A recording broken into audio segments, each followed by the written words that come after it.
That was Naked, TC, E flat.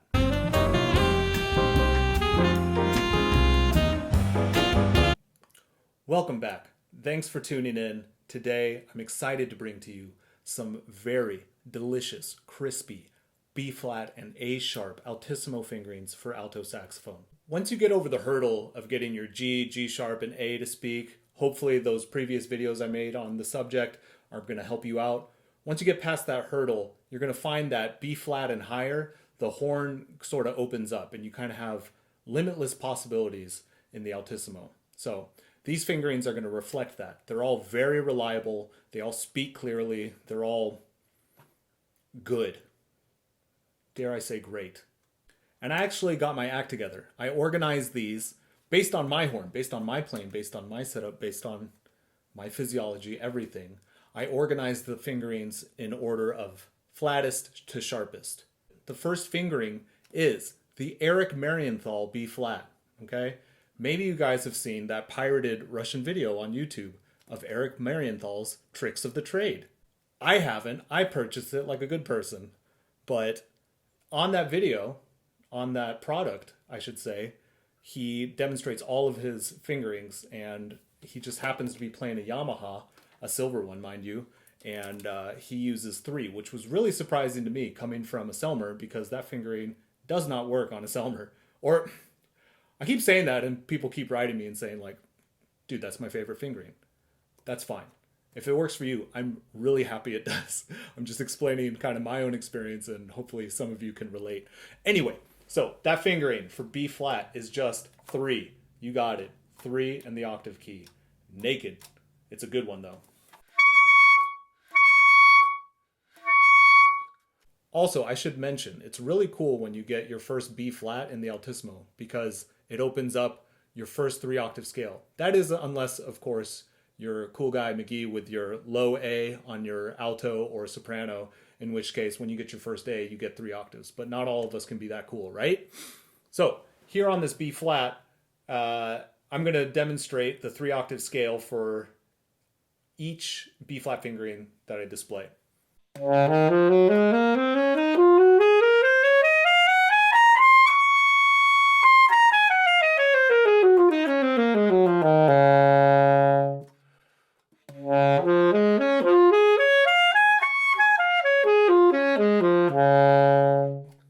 The next B flat fingering is a mysterious fingering, one that you might only find in the morning, maybe the 3rd morning. I feel like some of you know what I'm talking about. We're talking Claude Delangle's B flat / A sharp, and that's going to go 2, 3, 4, 5, and you have the option of adding TC and E flat.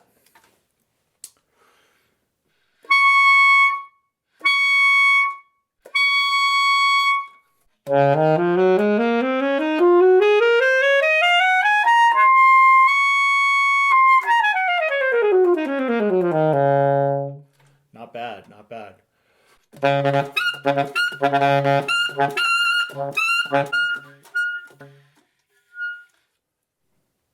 Just a tribute, an homage.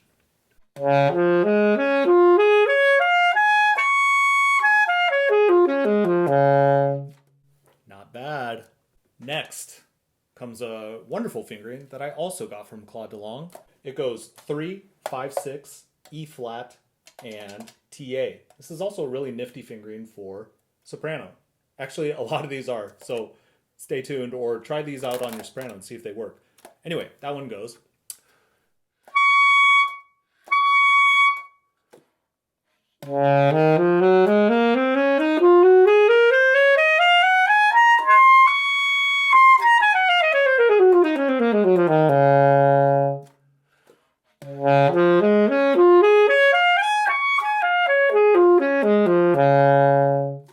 I like that one a lot. That works really well on Yamahas, maybe less so on a Selmer. I don't have anything to say about Yanagasawas except they're beautiful. And it wouldn't be an Altissimo Fingerings video series if we didn't mention Triangle.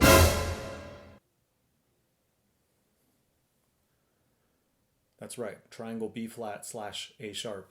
So that one, if you don't already know, has TA, TC, and 4. to make a triangle. You know, it reminds me of a video I've done in the past. And that makes it so you have available to you all these different altissimo fingerings.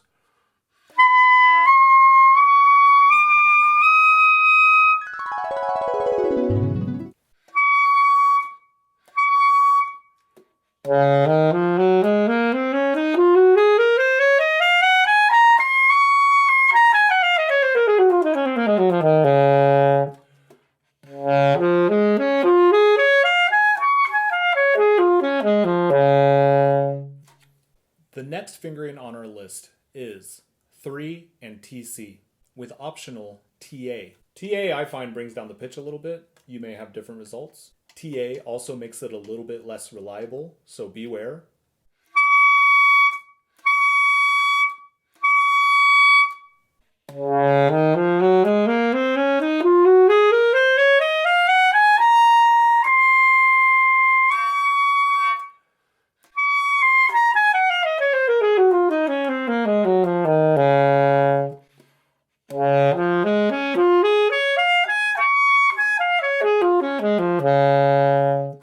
The next fingering, I gotta give credit where credit's due.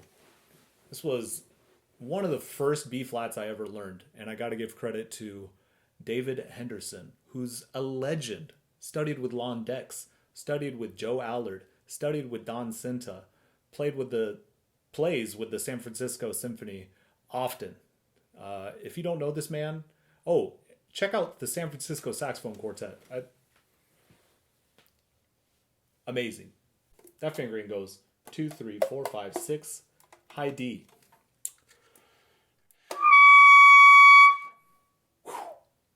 That is real sharp. That would be a nice bridge from 2, 3, 4, 5, 6, if you know what I mean.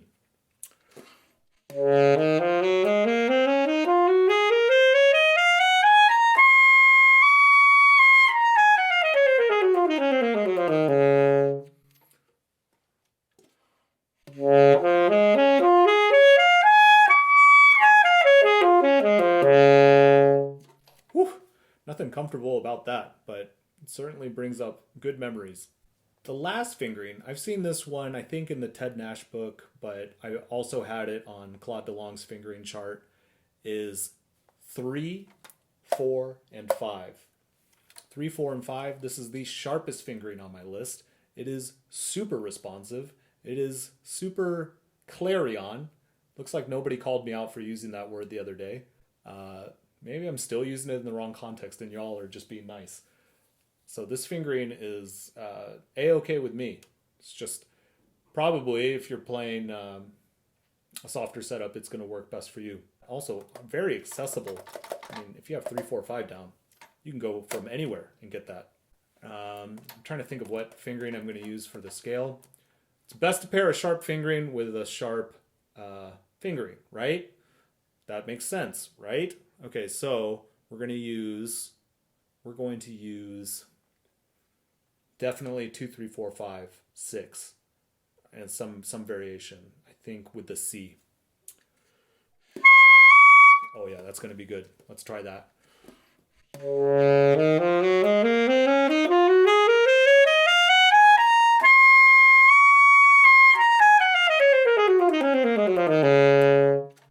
Pretty cool.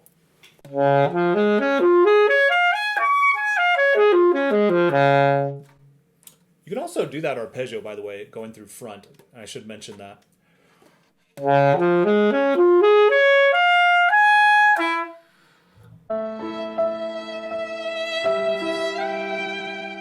Ouch. Let's try that again.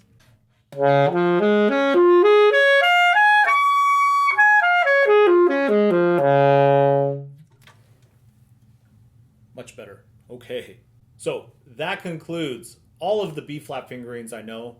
Not really much to talk about with regards to practicality. These are all very practical fingerings. You can kind of get from anywhere on the horn and at least get to most of the fingerings on this list. So if you liked any of the fingerings, let me know. Let me know your favorite. Leave a comment or a question. Be sure to touch the like button. Next in the series is going to be B. It's going to be B.